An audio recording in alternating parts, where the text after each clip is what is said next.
Amis de Franco-Culture, je vous souhaite la bienvenue. Voilà, nous avons alors un dispositif totalement différent aujourd'hui, mais voilà, c'est un peu ça la variété.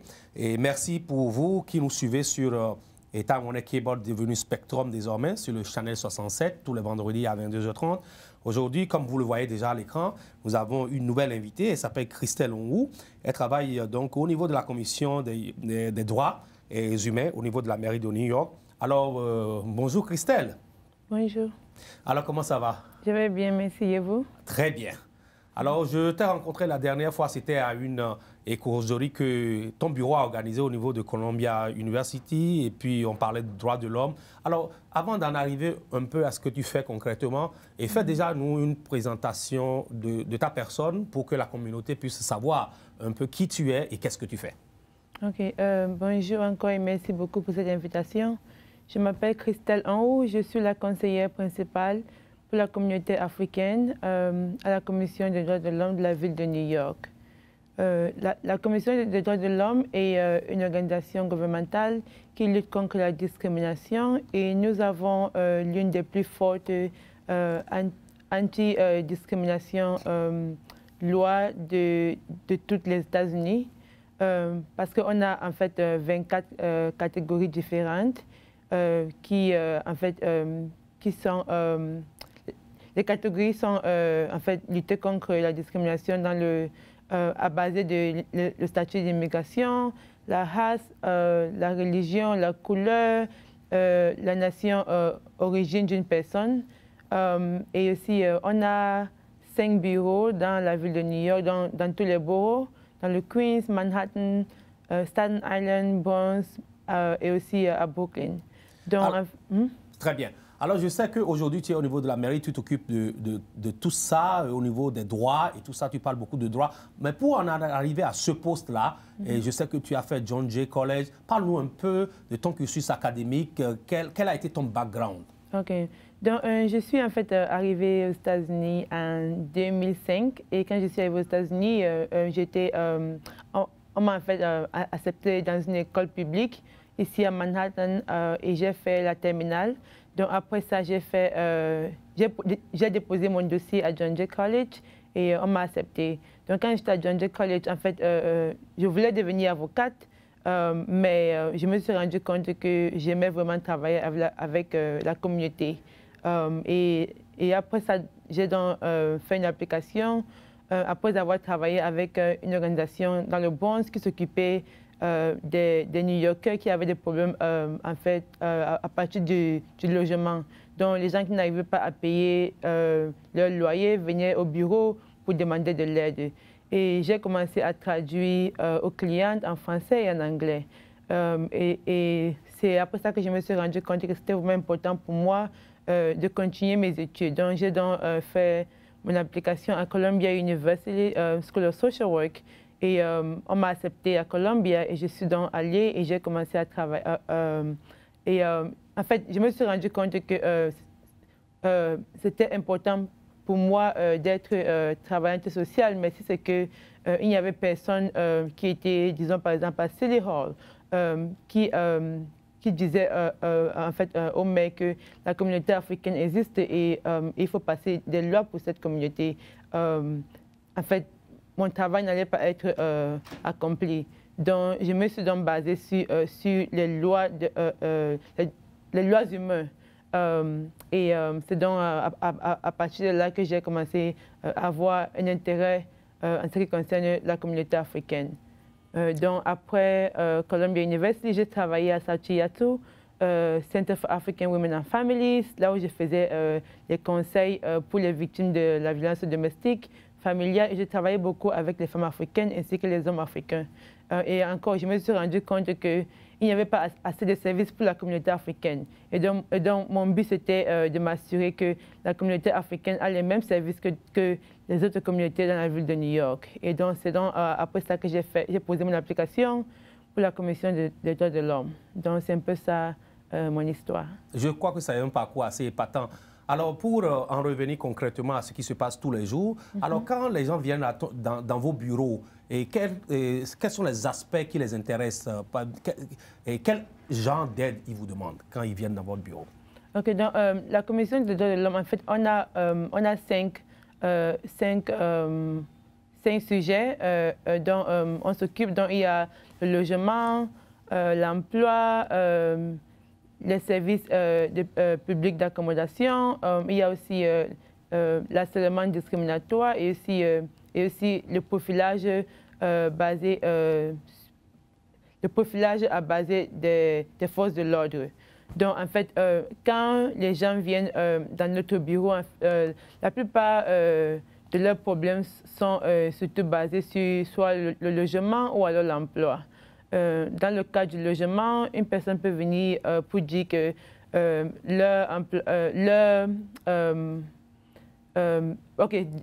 disons par exemple que c'est qu'une personne est en train de chercher un appartement et on a refusé à cette personne un appartement parce que la personne soit n'avait pas de statut d'immigration ou alors la personne avec un accent qui était soit un accent français et à partir de ça, on ne leur a pas donné l'appartement. Donc ça peut être une situation de discrimination. Alors, donc, est-ce que vous pensez que vraiment, parce que tout le monde pense que New York accepte beaucoup plus les étrangers, il y a une disposition, il y a des situations qui sont mises en place pour aider l'étranger. Est-ce que vous pensez qu'il y a un problème discriminatoire dans la ville de New York? En fait, New York est une ville qui accepte tout le monde. Donc, en fait, il y a plein de gens à New York qui viennent dans des pays différents et comme dans n'importe quelle société, il y a toujours le pour et le contre. En ce qui concerne New York, la discrimination se passe dans des cadres différents et en fait, comme je l'ai dit, comme je l'ai dit au début, il y a la discrimination dans le logement et l'emploi. Donc, la plupart des gens qui viennent au bureau viennent parce qu'ils se sont rendus compte que soit leur employeur les a en fait traités différemment que d'autres personnes. Donc, c'est pour cela qu'ils viennent dans notre bureau. Donc, on a aussi vu qu'il y a eu une augmentation des cas de discrimination en 2016. On avait au moins 60% d'augmentation dans les cas de la discrimination, dans les cas basés de l'origine nationale, le statut d'immigration, la religion et la race. Et la race. Alors, lorsque vous prenez un cas, par exemple, de discrimination, supposons que c'est un cas lié à l'emploi, par exemple, quelle est la stratégie que vous adoptez pour pouvoir avoir gain de cause? OK. Donc, à la commission, disons, par exemple, si c'est qu'une personne, soit une personne décide d'appeler le 311 ou alors appeler le numéro 718-722-3131 pour poser une plainte. Donc, on a des collègues qui travaillent dans un département qu'on appelle Infoline. Donc, ils sont disponibles pour prendre des appels du lundi au vendredi de 9h à 17h. Donc, n'importe qui peut appeler pour porter plainte. Donc, quand, par exemple, une personne décide d'appeler ce numéro, le 718-722-3131, ils vont causer avec l'un de nos collègues qui vont leur demander « OK, quelle est votre situation? Qu'est-ce qui s'est passé? » Disons, par exemple, dans le cas de l'emploi. Parfois, les gens appellent parce qu'une personne peut dire que « OK, je suis musulman et je prie 5 fois par semaine et mon employeur ne veut pas me donner du temps pour prier. » Ça, vous voulez dire 5 fois par jour, en fait? Oui, Voilà. oui. Voilà. Désolée, merci beaucoup. Oui, 5 fois par jour. Donc, cette personne va donc appeler la commission et porter plainte. Donc, si c'est que la description de la discrimination qu'ils ont posée, en fait, s'aligne avec la démarche de la commission, on pourra donc leur donner rendez-vous avec un de nos avocats. Donc, quand ils vont venir voir l'avocat, ils vont amener des preuves ou alors des textes, n'importe quelle preuve pour montrer qu'il y a eu une discrimination. Et après ça, l'avocat va donc faire des enquêtes. Donc, c'est un peu comme ça la procédure. Alors, tout ce service que vous offrez à la communauté, est-ce que c'est payant? Non, tout est gratuit. Et aussi, vous n'avez pas à être citoyen ou alors avoir la carte verte. Vous pouvez venir, même si c'est que vous êtes sans papier, il n'y a pas de problème. Nos services sont gratuits. Et aussi, si c'est qu'une personne a en fait peur de porter plainte parce qu'ils n'ont pas un statut régulier, en fait, c'est très important d'appeler au moins la commission et leur dire ce qui se passe. Là, on pourra entamer notre propre enquête. Donc, la commission a aussi la possibilité de faire son enquête à elle. Oui. Alors, donc, vous savez que la communauté africaine est une communauté un peu introvertie. Et quand ils sont aux États-Unis, ils n'aiment pas aller chercher l'information. On a remarqué qu'ils ne bénéficient pas des services. Et c'est d'ailleurs pourquoi cette émission, et qui font venir des gens comme toi, et pour parler des opportunités qui sont disponibles en français, c'est très important. Alors, quelle est la démarche, la stratégie que ton bureau adopte pour pouvoir joindre effectivement ces communautés africaines-là? OK, ça c'est une très bonne question. Donc, depuis que je suis arrivée au bureau, il y a cela 1 an et demi, en fait, ce que j'essaie de faire, c'est soit aller dans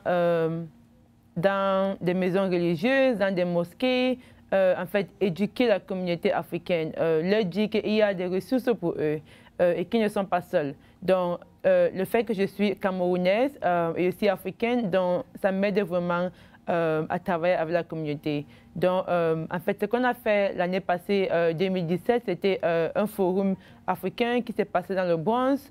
On a eu à peu près 100 personnes qui sont venues au forum. Il y avait 20 agences gouvernementales qui étaient là pour fournir des informations à la communauté africaine.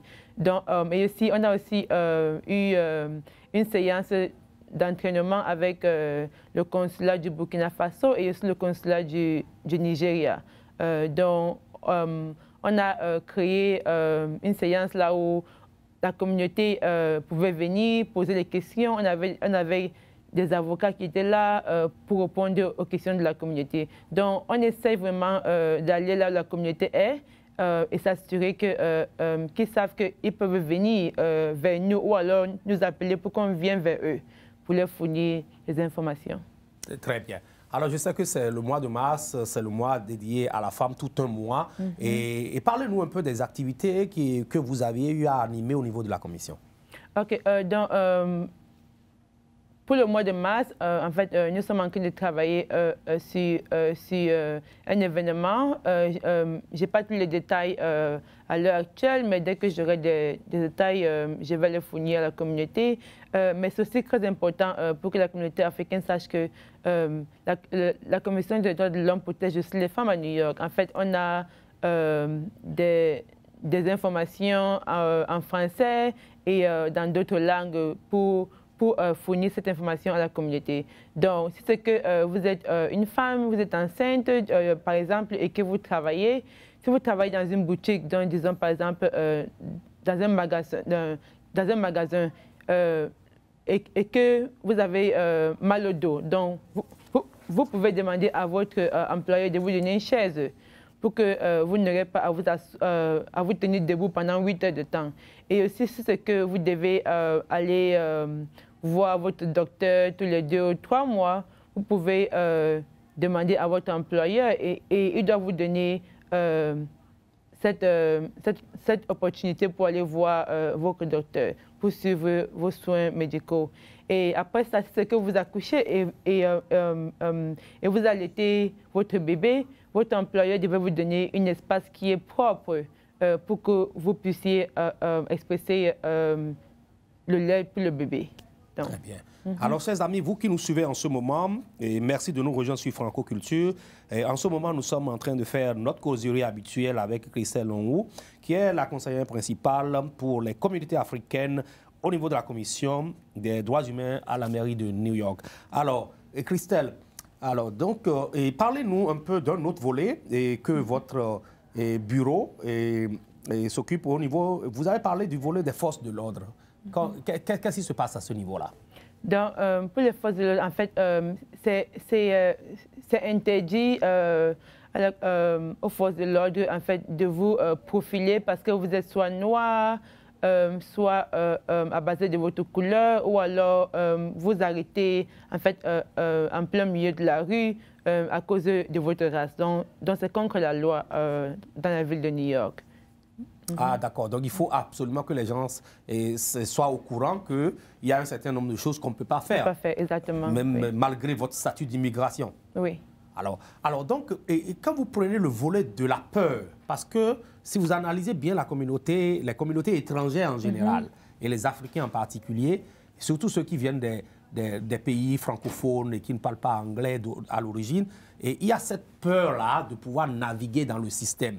Est-ce qu'il y a des dispositions au niveau de la Commission pour redonner confiance aux gens, pour dire que malgré qu'il y a des choses qui ne sont pas encore en règle vis-à-vis de votre statut, vous pouvez toujours vivre normalement dans le pays? Oui, en fait, encore en tant que Camerounaise, venant d'un pays africain, je comprends totalement la peur que beaucoup d'étrangers ont, surtout qu'au pays, ils ne sont pas habitués à aller vers le gouvernement pour demander de l'aide. Mais c'est très important que la communauté sache qu'aux États-Unis, c'est un peu différent, parce que le gouvernement travaille pour la communauté et c'est pour cela que c'est très important que la communauté vienne vers le gouvernement pour demander de l'aide. Et New York City est une cité totalement différente parce qu'on ne regarde pas votre statut d'immigration. Donc si c'est que vous êtes victime de la discrimination, vous pouvez venir vers nous et nous demander de l'aide. Si c'est que vous avez peur parce que votre statut n'est pas régulier, vous pouvez toujours appeler la commission et demander à ne pas laisser vos informations, mais on pourra toujours parcourir le cas de discrimination sans vos informations. Donc c'est très important que la communauté sache qu'ils peuvent venir vers nous. Et à la commission, on essaie toujours d'améliorer cette peur. En fait, on croit, disons que d'ici quelques mois, on pourra peut-être organiser d'autres événements là où on pourra amener des gens peut-être qui sont africains et qui travaillent avec la cité de New York, qui sont pour en fait dire à la communauté qu'il y a plein de nous, en fait, il y a plein de nos frères et sœurs qui travaillent pour le gouvernement, donc c'est pas un milieu différent. Donc, c'est un peu ça. D'accord. Est-ce qu'au niveau de la ville de New York, puisque vous êtes collaborateur du maire, est-ce qu'il y a les informations sont disponibles en français, par exemple, au niveau de votre bureau? Est-ce que nos langues commencent par font partie du système? Est-ce que vous pensez que ça évolue? Yeah, ça, c'est une bonne question. En fait, la Commission des droits de l'homme est en fait une très grande organisation et c'est très, en fait, libéral, c'est ce que je peux le dire, parce que à la Commission, dans toute la Commission, on parle au moins de 36 langues. Et c'est pas vraiment... c'est pas partout là où on peut trouver une agence gouvernementale qui a des gens qui parlent 36 langues. Donc moi, je parle Eton, qui est une langue venant du Cameroun. Il y a d'autres personnes qui parlent Igbo, Yoruba. Donc en fait, il y a des gens dans le bureau qui parlent des langues africaines. Donc encore, si c'est que les gens... en fait, la communauté africaine à New York se dit qu'ils ne peuvent pas venir vers nous parce qu'ils ne parlent pas soit anglais, soit français. C'est très important de toujours appeler parce qu'on peut avoir une personne qui parle une autre langue ou alors on peut utiliser ce qu'on appelle language line pour essayer de traduire et aider la communauté. Donc, on a plein de langues à la commission. Chers membres de la communauté africaine, voici donc, vous êtes en train d'écouter en direct Christelle Onwou qui nous parle un peu et que vous avez une voix désormais au niveau de la mairie. Si vous êtes victime de cas de discrimination, il suffit d'appeler donc le 311 et de poser votre problème. Je crois qu'il y a un autre numéro qui est le 718 722 31 31, c'est bien ça? Oui, oui, c'est ça. Que vous pouvez également appeler pour poser problème afin que, s'il y a besoin que justice soit faite, que vous puissiez quand même rentrer dans votre droit. Je sais que vous êtes aussi, vous avez un intérêt à aller dans les écoles et pour parler. Qu'est-ce que vous faites quand vous arrivez dans les écoles? Quelle est votre audience? À qui vous parlez? Je voulais aussi clarifier, avant de répondre à cette question, que quand vous appelez le 3131, il faut dire Human Rights. Donc, si vous dites Human Rights, on va en fait vous connecter à ce même numéro, le 718 722 3131. Donc, on travaille aussi beaucoup avec les écoles ce qu'on fait dans les écoles, c'est à peu près la même chose, mais des présentations sur le cyberbullying, les présentations sur le sexual harassment. Donc, on fait les présentations pour les parents, parfois pour les professeurs et aussi pour les élèves. Et aussi, on a un programme dans les écoles qu'on appelle le peer mediation.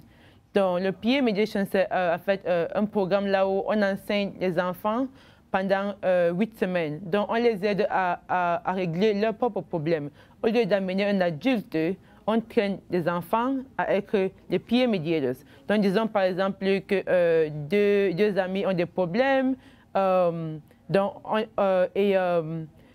et le principal ne veut pas, en fait, leur demander de ne pas venir à l'école ou alors ne veut pas leur suspendre.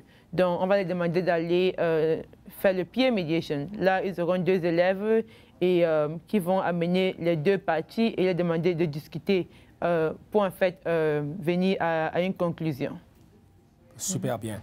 Alors donc, nous sommes en train d'aller vers la fin de cette émission et je voudrais rappeler à nos téléspectateurs que tous les bureaux que vous avez dans les boroughs, et nous pourrions à la fin de cette émission essayer de vous donner les adresses au niveau de chaque borough, mais de toute façon, vous avez déjà les infos line, vous pouvez appeler. Alors Christelle, on va essayer de dire quelques mots et un mot à l'endroit de ta communauté, la communauté africaine, pour qu'ils puissent bénéficier de tout ce que tu fais aujourd'hui.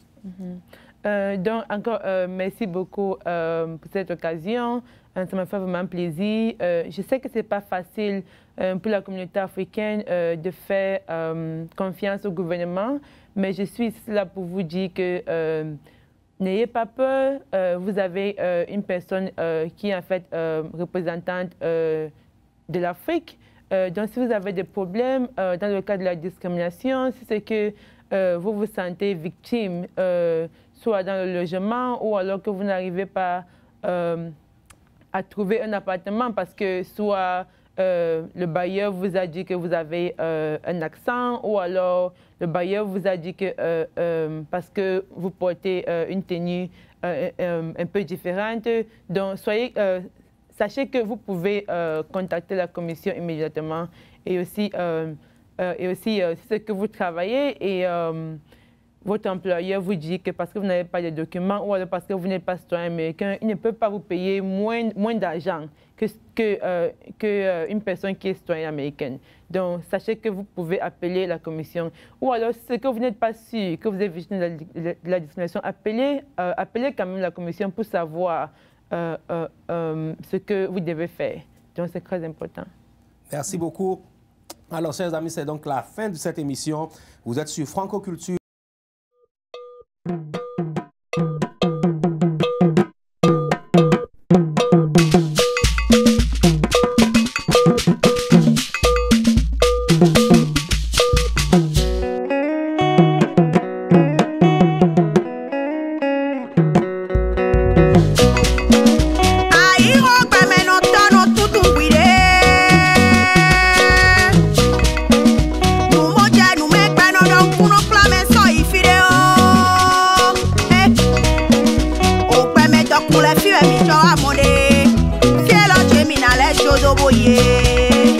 Vanité,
Radio Télé